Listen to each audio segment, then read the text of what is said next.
आगे बढ़ते हुए कुछ और खबरों पर नजर डालेंगे। 1980 में एक फिल्म आई थी, एल्बर्ट पिंटो को गुस्सा क्यों आता है। इस फिल्म का हीरो बात बात पर गुस्सा हो जाता था।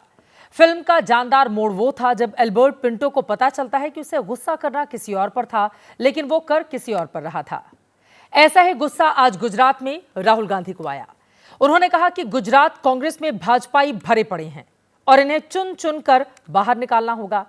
राहुल के भाषण पर कांग्रेसियों ने खूब तालियां पीटी, लेकिन भाषण के सार को लेकर कंफ्यूजन है कि राहुल अपने ही कार्यकर्ताओं को बेइज्जत कर रहे थे या खुद को कोस रहे थे या फिर कांग्रेस की बदनसीबी और बेबसी का इजहार कर रहे थे। गांधी का गुजरात, जहां 1930 में दांडी यात्रा में महात्मा गांधी के पीछे पूरा देश चल पड़ा था। वो गुजरात जिसे लेकर कांग्रेस आरोप लगाती है कि यह अब गांधी का नहीं रहा बल्कि मोदी का हो गया है। वो गुजरात जहां कोई भी कांग्रेसी ज्यादा दिन गांधी का नहीं रह पाता है, मोदी के पाले में चला जाता है। लेकिन राहुल गांधी के गुजरात दौरे के दूसरे दिन फिर भी कांग्रेसियों की ठीक ठाक भीड़ जुटी। गुजरात के दूर दूर से कांग्रेसी अहमदाबाद पहुंचे ताकि राहुल को अपना दर्द सुना सके और बीजेपी से लड़ने के टिप्स ले सके। राहुल ने बोलना शुरू किया तो सबसे पहले सच को स्वीकार किया। 30 साल हो गए हम यहाँ सरकार में नहीं हैं। जब तक जो हमारी जिम्मेदारी है उसको जब तक हम पूरा नहीं करेंगे, गुजरात की जनता हमें चुनाव नहीं जिताएगी। जिस दिन हमने अपनी जिम्मेदारी पूरी कर दी, उस दिन मैं आपको गारंटी करके कहता हूं कि गुजरात के सारे लोग कांग्रेस पार्टी को अपना समर्थन दे दें। मैं डर के नहीं बोल रहा हूं, मैं शर्मा के नहीं बोल रहा हूं। चाहे हमारे कार्यकर्ता हो, चाहे राहुल गांधी हो, चाहे हमारे जनरल सेक्रेटरी हो, चाहे हमारे पीसीसी प्रेसिडेंट हो, हम गुजरात को रास्ता नहीं दिखा पा रहे। हमारे नेताओं को, और मैं इसमें अपने आप को भी जोड़ रहा हूं, हमारे नेताओं को गुजरात की जनता के बीच में, घर में जाना पड़ेगा, उनकी आवाज सुननी पड़ेगी। आप हमसे चाहते क्या हो, हम आपके लिए क्या कर सकते हैं। गुजरात में कांग्रेस 30 साल से सत्ता में नहीं है।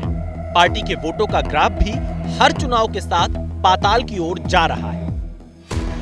लोकसभा में 1984 में गुजरात की 26 में से 24 सीटें जीतने वाली कांग्रेस का स्कोर 2014 और 2019 के चुनाव में 0 था। 2024 के लोकसभा चुनाव में कांग्रेस सिर्फ एक सीट जीत पाई।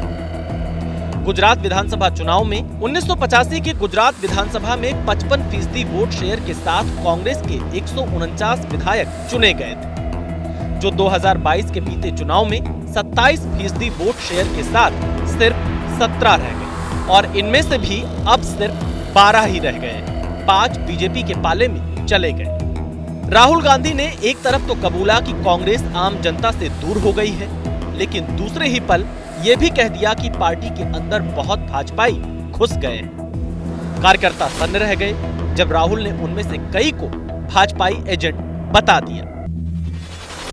गुजरात की जो लीडरशिप है उसमें 2 तरीके के लोग हैं, डिवीजन है।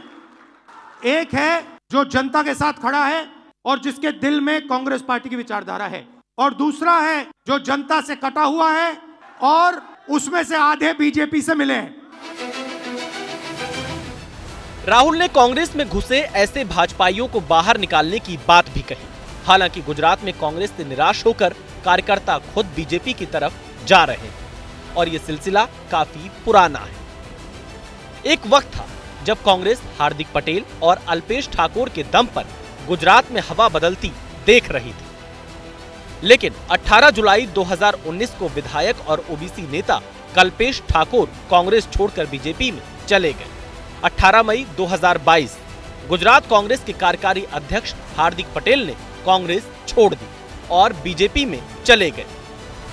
4 मार्च 2024 को गुजरात प्रदेश कांग्रेस के कार्यकारी अध्यक्ष अमरीश डेर ने पार्टी से इस्तीफा दे दिया। 4 मार्च 2024 को ही गुजरात कांग्रेस के पूर्व अध्यक्ष अर्जुन मोढवाडिया ने 40 साल बाद कांग्रेस छोड़कर भाजपा का दामन थाम लिया। ये 4 तो सिर्फ बड़े चेहरे हैं, इनके आगे पीछे कई विधायक और पूर्व विधायक हैं। बीजेपी का दावा है कि 2024 के लोकसभा चुनाव में 2000 से ज्यादा कांग्रेसी उसके पाले में आए थे। बड़ा सवाल है कि कांग्रेस इन्हें क्यों नहीं रोक पाई। जनता के बीच कांग्रेस ही नहीं जा रही तो उसको भला किसने रोका? कांग्रेस को असली कांग्रेसियों को आगे बढ़ाने से किसने रोका? राहुल बदलाव की बात कर रहे हैं तो जरा डेडलाइन भी जाने। जीतने हारने की बात छोड़ दो, बस जो हमारे लीडर हैं अगर उनका यहां हाथ ऐसे कटे तो उसमें से कांग्रेस का खून निकलना चाहिए और संगठन का कंट्रोल उन लोगों के हाथ में जाना चाहिए। जैसे ही हम ये करेंगे, तूफान जैसे गुजरात की जनता हमारे संगठन में आने की कोशिश करेगी और हमें उनके लिए दरवाजे खोलने पड़ेंगे। ये हमारा प्रोजेक्ट 2 साल का नहीं है, 3 साल का नहीं है, ये हमारा प्रोजेक्ट 50 साल का है। आपने सुना, राहुल खुद कह रहे हैं कि भले ही 50 साल लग जाए। 50 साल? क्या कांग्रेस का झंडा उठाने वाले कार्यकर्ता इतनी सब्र रख पाएंगे? एक और आंकड़ा आपको दिखाते हैं। 2022 के विधानसभा चुनाव में राहुल गांधी गुजरात में प्रचार के आखिरी दिनों में पहुंचे थे। 2024 के लोकसभा चुनाव में राहुल ने गुजरात में मात्र 1 रैली की और प्रियंका गांधी ने 2 रैलियां की थी। हो सकता है देर सबेर गुजरात कांग्रेस में कोई गुस्से से बोल उठे कि जब नेता ही गुजरात को लेकर गंभीर नहीं है तो कार्यकर्ता कैसे हो जाए। अभी तक कोई ऐसा नहीं बोला है।